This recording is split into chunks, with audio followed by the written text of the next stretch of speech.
তোমরা মনে রাখো বাবা, আপনাদের সবাইকে বলি, আমাকেও বলি, প্রত্যেকেই মনে রাখবেন 1450 বছর ধরে ইসলাম আছে, ছিল, আগামী দিনেও থাকবে। ইসলামের বিজয় হবে, কালেমার বিজয় হবে।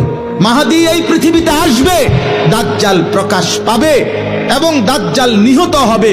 ইহুদিদের শেষ ব্যক্তিটা নিহত হবে।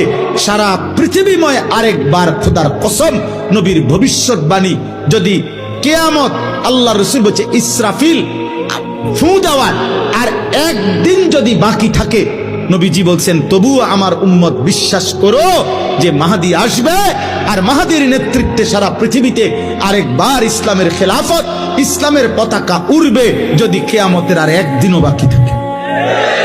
এটা হবে, কিন্তু তোমাদের মতো অনেক ছেলে মনে রাখো, চরিত্রহীন, লম্পট, জুয়ারি, মদখোর, নেশাখোর, নারী লুভী, উলঙ্গ ছবি দেখায় অভ্যস্ত, বেঈমান মুশরিকের চাল চলন, চুল চেহারা হতে পারে যুবক।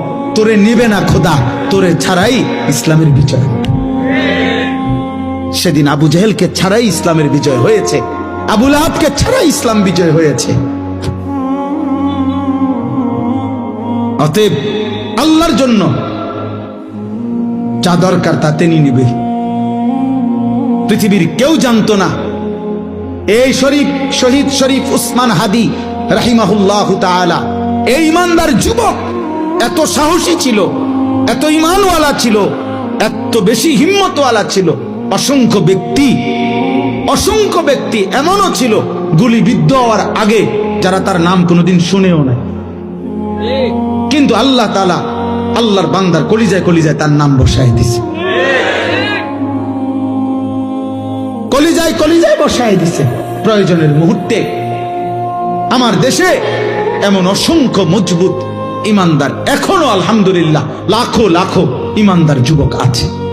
তুমি সময়ই দেখবা, যখন যে দূর লাগবে মালিক যা রাখবে, যাকে নিবে তিনি নেবেন। মূলত হেদায়েত দেয় কে? ফয়সালা দেয় কে? নবী সাল্লাল্লাহু আলাইহি সাল্লামের হাতে অনেক লোক কালেমা পড়ছে কিনা?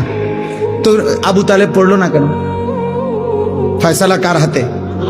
হযরত ইব্রাহিম আলাইহিস সালামের হাতে অনেক লোক কালেমা পড়েছে কিনা? তো উনার আব্বা পড়লো না কেন? ফয়সালা কার হাতে?